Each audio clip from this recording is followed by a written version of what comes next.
ಕೊನೆಯ ಪ್ಯಾನಲಿಸ್ಟ್ ಮತ್ತು ಮೈಸೂರಿನಲ್ಲಿ ನಾನು ಮತ್ತೆ ಹೇಳಬೇಕು, ಒಬ್ಬರದ್ದು ಹೇಳಿದರೆ ಇನ್ನೊಬ್ಬರದ್ದು ಕಡಿಮೆ ಅಂತಲ್ಲ, ಯಾರು ಬೇರೆ ಪ್ಯಾನಲಿಸ್ಟ್ ತಪ್ಪು ತಿಳ್ಕೊಳ್ಬೇಡಿ. ವಿಶ್ವನಾಥ್ ಅವರು ಮೈಸೂರಿಂದ ಪ್ರತಿ ತಿಂಗಳು ಮೀಟಿಂಗಿಗೆ ಡ್ರೈವ್ ಮಾಡಿಕೊಂಡು ಬರ್ತಾ ಇದ್ರು.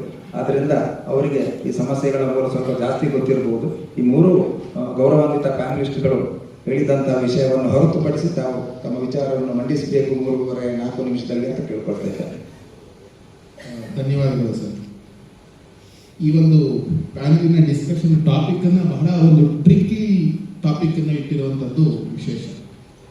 ಕುಪ್ಮಾ building and association could be the topic. Building and association ಅಂತ ಹಿಡದೆ ಬಿಲ್ಡಿಂಗ್ ಎ ಸ್ಟ್ರಾಂಗ್ ಅಸೋಸಿಯೇಷನ್ ಅಂತ ಒಂದು ಆ ಟ್ರಿಕ್ ವರ್ಡ್ ಏನಿದೆ, ಸ್ಟ್ರಾಂಗ್ ಅನ್ನುವಂತಹ ಒಂದು ಪದ ಸೇರಿಸಿದಂಥದ್ದು ನಮ್ಮ ರಾಜ್ಯದ ಈ ಒಂದು ಕುಪ್ಮಾ ಟೀಮ್ ಏನಿದೆ ಅವರ ಜಾಣ್ಮೆಯನ್ನು ತೋರಿಸ್ತಾ ಇದೆ. ವೀಕ್ ಇದೆ ಅಂತ ಅರ್ಥ ಅಲ್ಲ ಈಗ. ಆ ಸ್ಟ್ರಾಂಗ್ ಅನ್ನುವಂಥದ್ದು ಬಹಳ ಅಟ್ರಾಕ್ಟಿವ್ ವರ್ಡ್ ಸರ್. ಕುಪ್ಮಾ ಅನ್ನುವಂಥದ್ದು ಬಹುಶಃ ಇದನ್ನ ನಾವು ಮುಂದಿನ ಬೇರೆ ಬೇರೆ ವಿಚಾರಗಳಾಗಿ ತಗೊಂಡು ಹೋಗೋದ್ರ ಮುಂಚೆ ಕುಪ್ಮಾ ಯಾರು, ಇದು ಬಹಳ ಮುಖ್ಯವಾಗಿರುವಂಥ ವಿಚಾರ ಆಗ್ತದೆ. ಕುಪ್ಮಾ ಏನು ಅಲ್ಲ, ಕುಪ್ಮಾ ಏನು ನಮಗೆಲ್ಲ ಗೊತ್ತಿದೆ. ಕುಪ್ಮಾ ಯಾರು? ಮೋಹನ್ ಆಳ್ವರು ಕುಪ್ಮಾನ, ಪ್ರೊಫೆಸರ್ ನರೇಂದ್ರ ನಾಯಕ್ ಕುಪ್ಮಾನ, ರಾಜ್ಯದಲ್ಲಿ ಇರುವಂತಹ ಕುಪ್ಮಾನ, ಜಿಲ್ಲೆಯಲ್ಲಿ ಇರುವಂತಹ ಕುಪ್ಮಾ? ಈ ಕುಪ್ಮಾ ಅಂದ್ರೆ ಯಾರು? ಬಹುಶಃ ಅತ್ಯಂತ ಸೂಕ್ತವಾದ ಉತ್ತರ ಇದಕ್ಕೆ ಅಂತ ಹೇಳಿದ್ರೆ ನಾನು ಕುಪ್ಮಾ. ಎಲ್ಲಿವರೆಗೆ ನಾನು ಕುಪ್ಮಾ ಅನ್ನುವಂಥ ಭಾವನೆ ಪ್ರತಿಯೊಬ್ಬ ಕುಪ್ಮಾ ಮೆಂಬರ್ನಲ್ಲಿ ಬರಲಿಕ್ಕೆ ಇಲ್ಲೂ ಅವಕಾಶ ಇಲ್ವೋ ಅಲ್ಲಿವರೆಗೂ ಬಹುಶಃ ಸ್ಟ್ರಾಂಗ್ ಕುಪ್ಮಾವನ್ನು ಬಿಲ್ಡ್ ಮಾಡೋದು ಬಹಳ ಕಷ್ಟ ಅಂತ ನನಗನ್ನಿಸ್ತದೆ.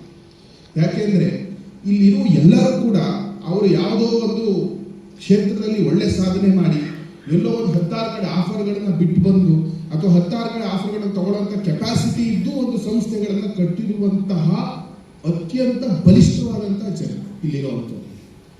ಆದರೆ ಒಂದೇ ಒಂದು ಸಮಸ್ಯೆ ಇಲ್ಲಿರುವಂಥದ್ದು ಏನು ಅಂತ ಹೇಳಿದ್ರೆ, ಈ ಕೆಲಸವನ್ನ ಬೇರೆ ಯಾರೋ ಮಾಡಬಹುದಲ್ಲ ಅಂತ ನಾವು ಯಾವಾಗ ಯೋಚನೆ ಮಾಡಿದೀವಿ ಆವಾಗ ಮಾತ್ರ ಕುಪ್ಮಾವನ್ನ ನಾವ್ಯಾಕೆ ಮಾಡಬೇಕು ಅನ್ನುವಂಥ ಕ್ವಶನ್ ನಮ್ಮಲ್ಲಿ ಹುಟ್ಲಿಕ್ಕೆ ಸಾಧ್ಯನೆ. ಬಿಟ್ರೆ ಪ್ರತಿಯೊಬ್ಬ ಕುಪ್ಮಾದಲ್ಲಿ ಇರುವಂಥವ್ರು ಇರ್ಬೋದು ಅಥವಾ PU ಕಾಲೇಜಿನ ಪ್ರತಿಯೊಬ್ಬರು ಕೂಡ ನಾನು ಕುಪ್ಮಾ ಅನ್ನೋ ಅಪ್ರೋಚ್ ಅನ್ನ ತಗೊಂಡ್ರೆ ಮೈಸೂರಿಂದ ಮಂಗಳೂರಿಗೆ ಬರೀ 300 ಮೈಲಿ ಅಲ್ಲ 3000 ಮೈಲಿ ಇದ್ರೂ ನಾನು ಡ್ರೈವ್ ಮಾಡ್ಕೊಂಡು ಬರಲೇಬೇಕು ಅನ್ನುವಂಥ ಉದ್ದೇಶ ನಮ್ಮ ಮನಸ್ಸಲ್ಲಿ ಹುಟ್ಲಿಕ್ಕೆ ಸಾಧ್ಯ.